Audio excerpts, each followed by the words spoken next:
Eleanor Whitmore placed the $2 million check on the table without looking the man across from her in the eye. She had done exactly this 11 times before, and 11 men had failed. Her father's 1971 Lamborghini Miura still sat in the glass garage like a $4 million coffin, untouched, silent, draped in black velvet. But the man standing before her today wasn't wearing a suit. He wore a blue work uniform with oil still on his hands, and he didn't glance at the check. He didn't ask about the money, he only asked, "Fuse number 7, has anyone replaced it?" One man with oil still on his hands, one $9 question, and everything she had built was about to shake. Eleanor Whitmore stood alone in the glass garage at 11 o'clock on a Tuesday night, the way she had stood every time she visited her father's estate over the past 3 years. The space was 400 square meters of polished concrete and floor-to-ceiling glass panels, custom built for a man who had loved machines the way other men loved music. A single car occupied the center of the room. The 1971 Lamborghini Miura P400 Sfi in Giallo Miura, a shade of yellow so deep and warm it looked like hardened sunlight, sat beneath its black velvet cover untouched.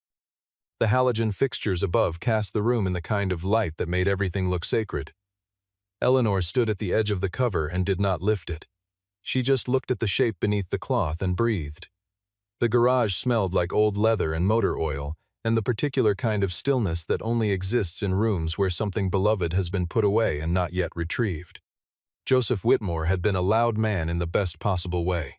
At 68, he was the kind of person who filled a room not with noise but with energy, laughing too hard at his own stories, pouring wine for strangers, remembering the names of every person he had ever met. He had raced cars recreationally in his 40s, never professionally but with a competitive joy that embarrassed his pit crew and delighted every spectator. The Miura had been his second great love, behind only his wife Margaret.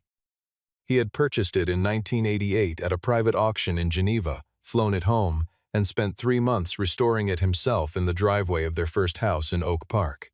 In the summer of 1991, he and Margaret had driven it through 12 states in 22 days. No itinerary, no hotel reservations, just 2 people and a screaming Italian V12 and an open road. Eleanor had grown up looking at the photographs on the hallway wall, her mother's hair whipping across her face in the open air, her father's hand on the wheel, both of them grinning like teenagers. She had memorized those photographs before she could read. On the night Margaret Whitmore died, the Lamborghini had been idling in the garage. Joseph had been warming it up for an early morning drive the following day, a habit he kept through every season. At 11:47 that night, while Eleanor was still driving to the hospital and Joseph was sitting in a waiting room holding a paper cup of cold coffee, the engine cut off. No warning, no sputtering. One moment it was running, the next it was not. By the time Joseph returned home 3 days later, the car had not been touched. He walked into the garage, stood in front of it, and said nothing for a very long time. Then he told Eleanor, who had come with him, that the car had stopped because Margaret had called it home. He said it the way a man says something he needs to believe more than he needs to be believed. Eleanor did not argue. She covered the car with the velvet cloth and drove her father to bed, and Joseph Whitmore, a man who had been loud and alive and constantly in motion, began to grow quieter.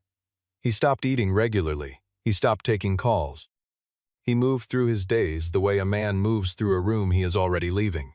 Within 18 months he was at Mercy General, his lungs failing in the slow, patient way that grief accelerates everything it touches. The call that changed Eleanor's course came from Dr. Isaac Brennan on a Thursday afternoon 3 weeks before she hired Lucas Grant. Dr. Brennan was a careful man who chose his words the way a watchmaker chose components, precisely and without waste. He told Eleanor that her father's physical decline had reached a plateau that medicine could sustain but not reverse, and that the decisive variable now was motivation. "Joseph has stopped wanting to get better," Dr. Brennan said. "I have watched this happen in patients before.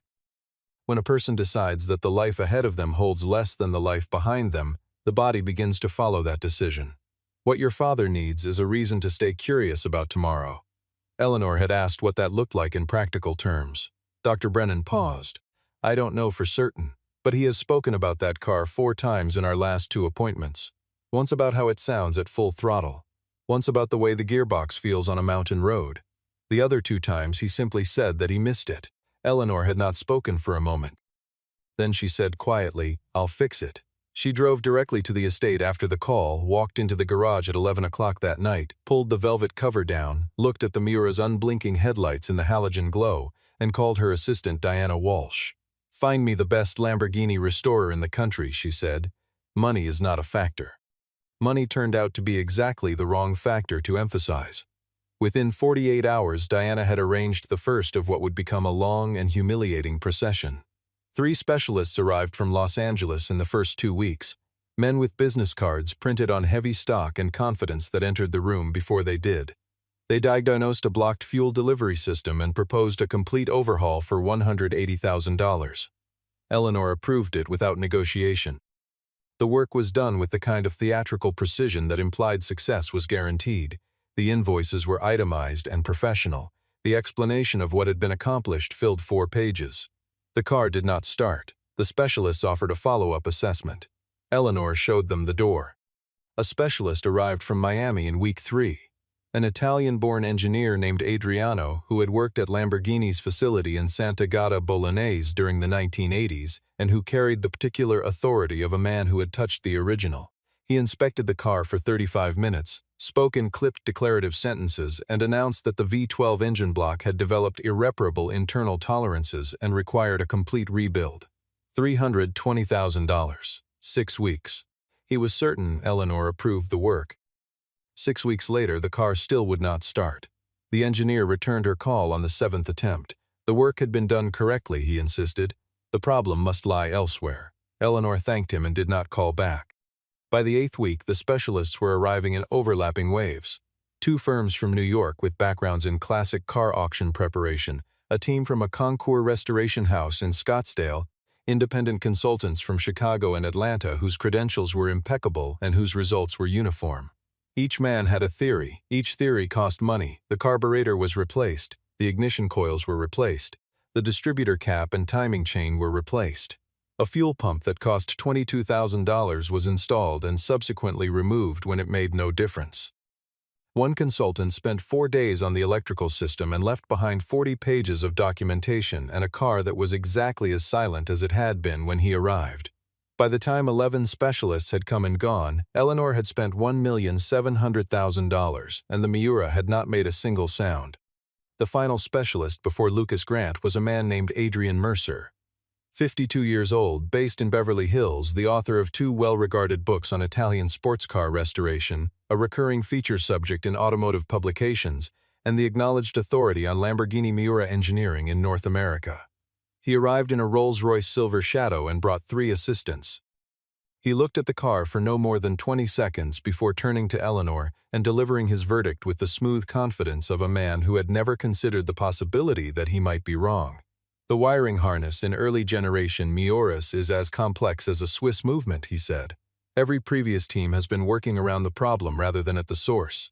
I will replace the entire harness, every centimeter of it. $400,000. 3 weeks. I guarantee the result."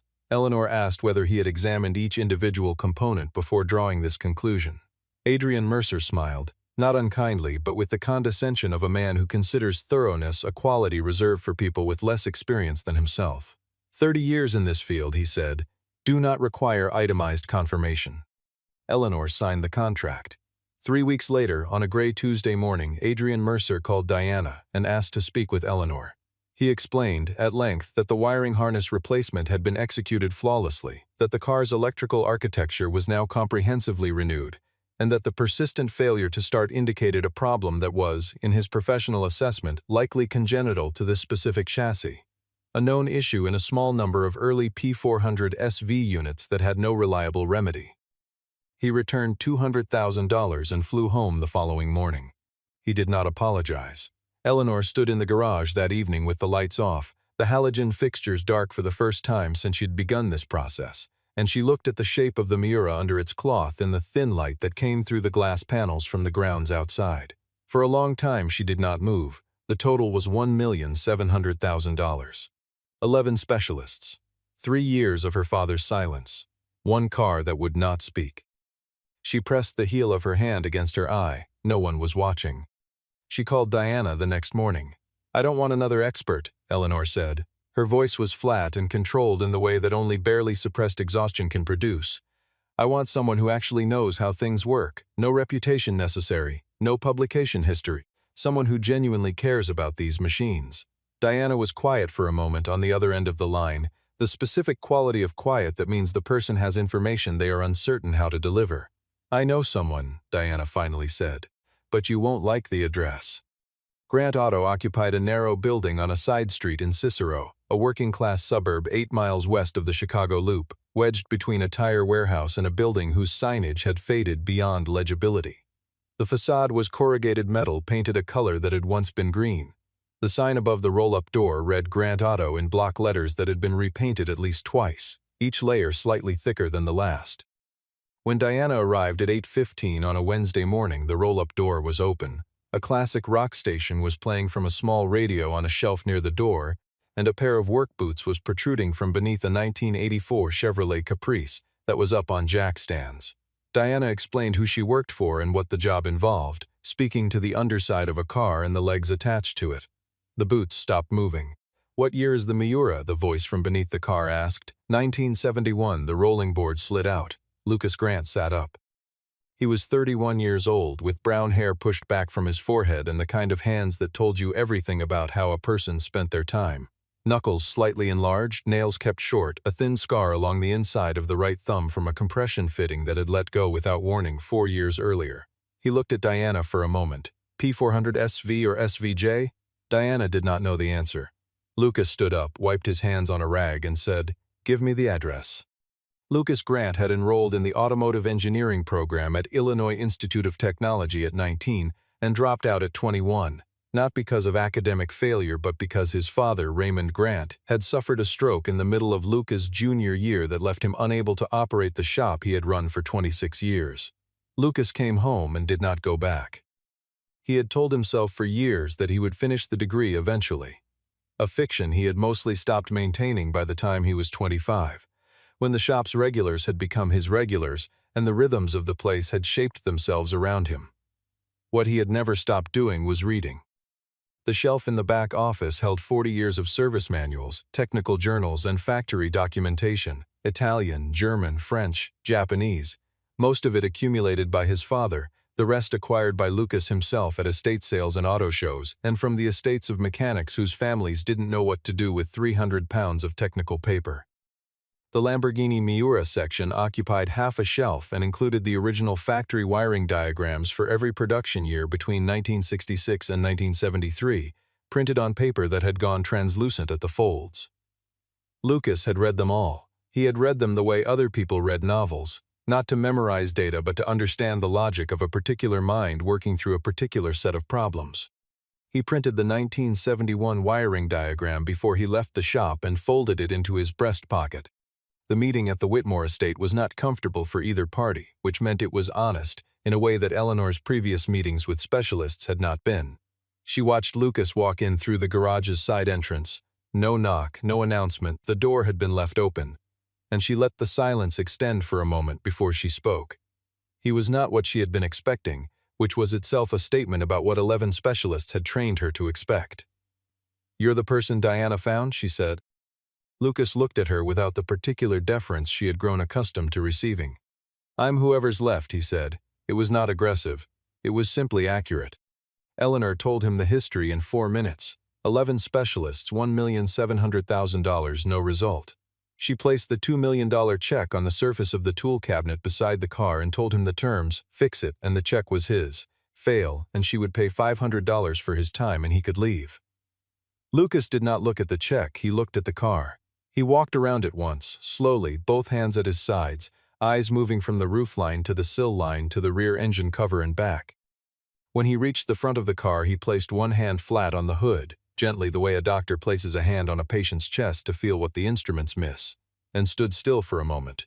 Then he asked Eleanor, "When the engine cut off that night, was it immediate, or did it run for a few seconds and then die?" Eleanor stopped. She thought about it. "Immediate," she said. "My father said one moment it was running and the next it wasn't." Lucas nodded once. "That's the first question anyone has asked me that wasn't about parts," Eleanor said quietly. Lucas had already moved to the front of the car and was reaching for the hood release. He did not use the diagnostic computer that 3 of the previous specialists had wheeled in on dedicated carts. He used a flashlight, a compact LED unit he carried in the breast pocket of his jacket, and the wiring diagram he had printed that morning. He worked in silence, moving his fingers along each wire bundle with the patience of a man following a sentence to its conclusion, tracing circuits backward from their terminal points toward their origins. Eleanor stood 6 feet away and did not speak. Diana stood near the door. 8 minutes passed, then Lucas stopped. His hand had come to rest near the fuse block mounted on the firewall behind the passenger compartment. A block of 42 individual fuses arranged in a grid, each governing a specific circuit in the car's electrical architecture. He held his flashlight steady on position 7. He did not speak for a moment. Then he said, "Come here." Eleanor walked over. Lucas pointed the flashlight at fuse number 7. The primary circuit fuse governing the fuel delivery system, the one component whose failure would cause an engine to cut off completely and instantaneously, without warning, without stumbling, without any of the dying sounds a car makes when it runs out of fuel or loses spark. A fuse that blows naturally, Lucas said, has a melted wire inside. You can see the char at the break point. This fuse, he picked it up between 2 fingers and held it in the beam, has an intact wire. It hasn't blown. It's been removed. He turned and looked directly at Eleanor. Someone pulled this out by hand. The question you should be asking isn't how much a replacement costs. It's who took this out, and why. Eleanor's first instinct was disbelief, not of Lucas specifically, but of the sheer scale of the implication.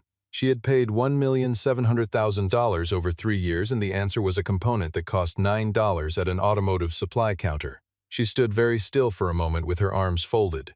"You're certain," she said. It was not entirely a question. Lucas did not flinch. He held the fuse up under the beam of the flashlight and walked her through the physical evidence, with the calm of a man who had spent his career in the space between what people assumed and what was actually true. A blown fuse broke at the wire and showed thermal damage at the breakpoint. This fuse was structurally intact. The wire was unbroken, uncorrupted, undamaged by heat. It had been seated in its position, had held its circuit intact for an unknown period, and had then been removed physically from its mounting. Not vibrated loose, not corroded out, extracted. Eleanor looked at it for a long time. Then she said, "Can the camera system from the garage be pulled up to 3 years ago?" Diana was already reaching for her phone. The estate security system maintained a rolling archive of 90 days of footage and a permanent archive of event-flagged recordings. Any detection of motion, door access, or environmental change triggered an automatic save that was stored indefinitely on the estate's private server. The night Margaret Whitmore died was among the saved events, flagged by the motion sensor in the garage at 11:47 post-meridian. Diana pulled the recording on a laptop she had set up on the tool cabinet. Eleanor and Lucas stood together and watched.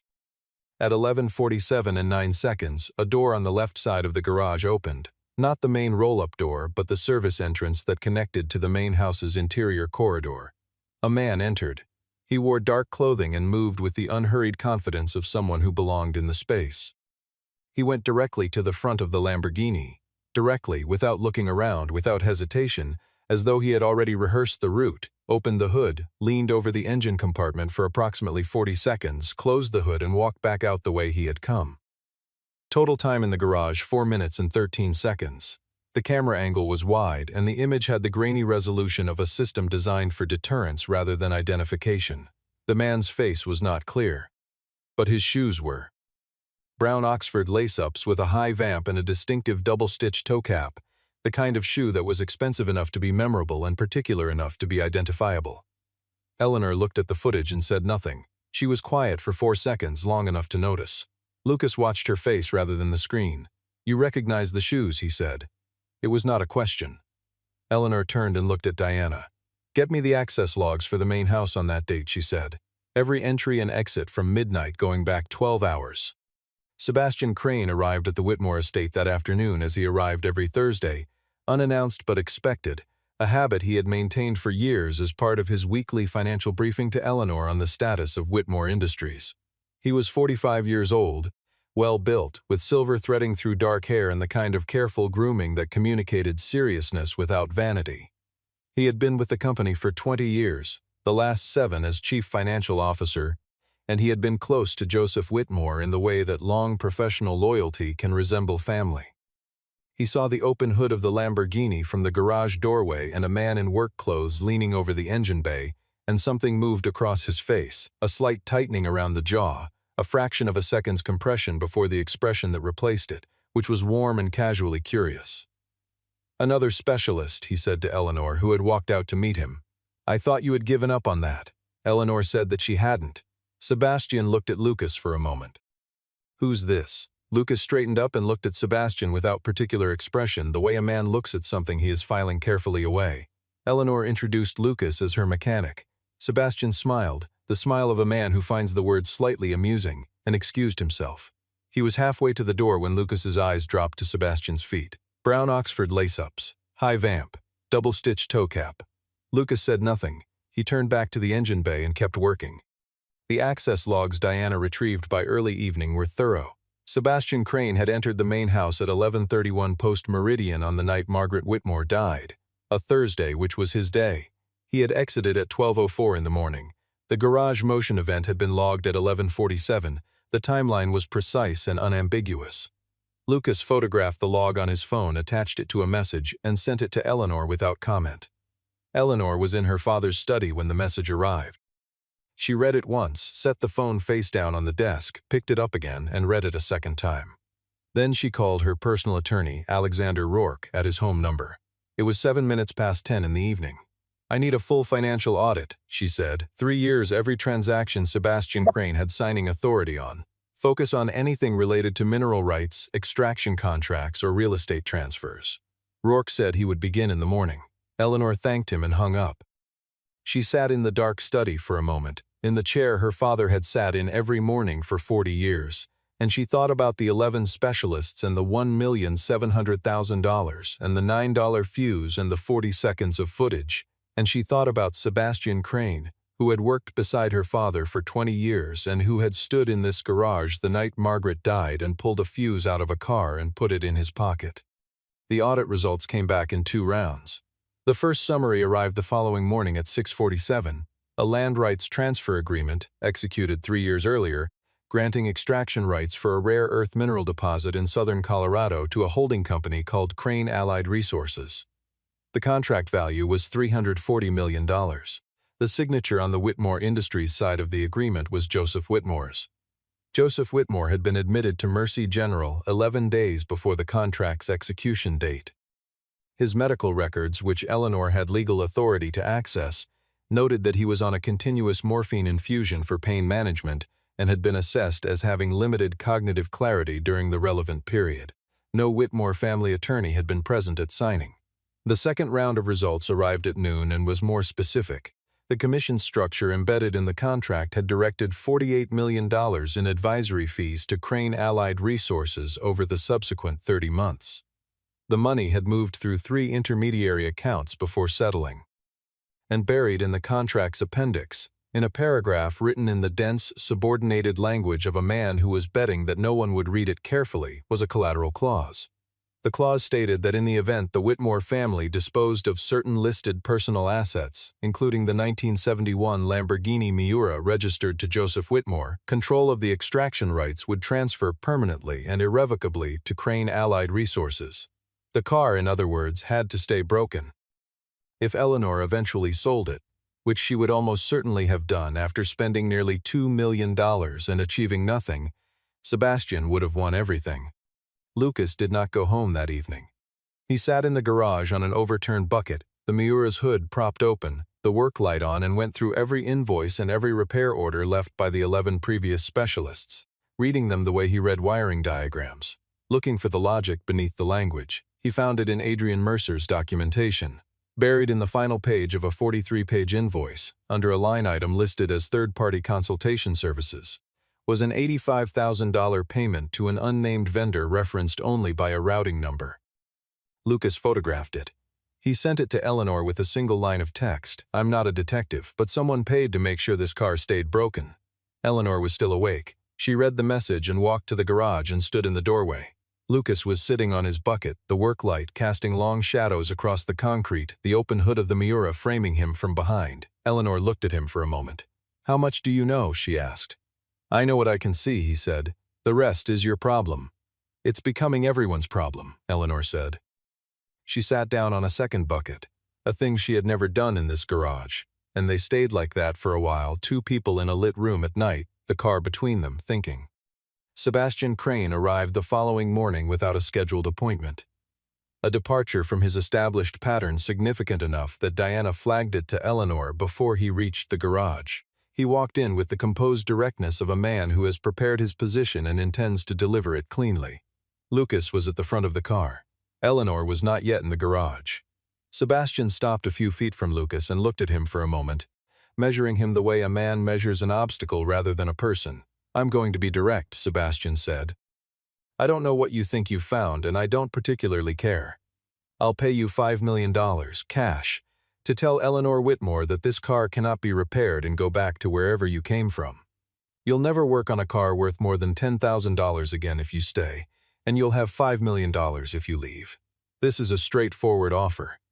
Lucas stood up from where he had been crouching. He was slightly taller than Sebastian and considerably less composed in his appearance. The work clothes, the oil-stained hands, the expression of a man who is not surprised by very much. He looked at Sebastian for a moment without speaking. "Here's what I see," Lucas said. "You walked into this garage the night Margaret Whitmore died and pulled the fuse out of this car. You paid Adrian Mercer $85,000 to make sure his work failed.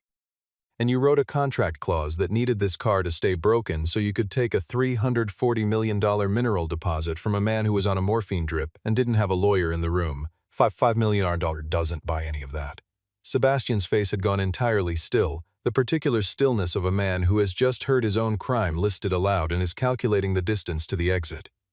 "You're a mechanic from Cicero," he said. "No one will believe a word you say."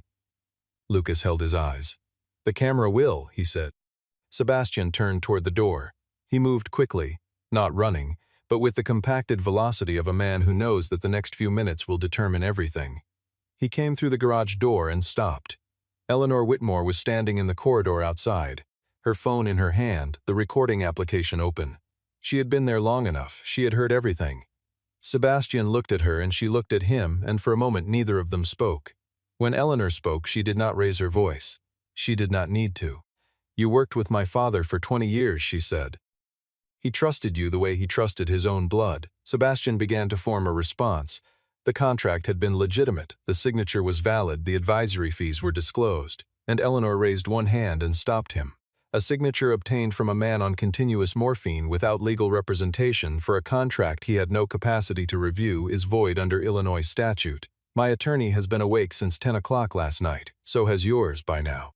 Diana stepped into the corridor behind Eleanor. Two members of the estate security staff appeared behind her. Sebastian looked at Eleanor for one more moment.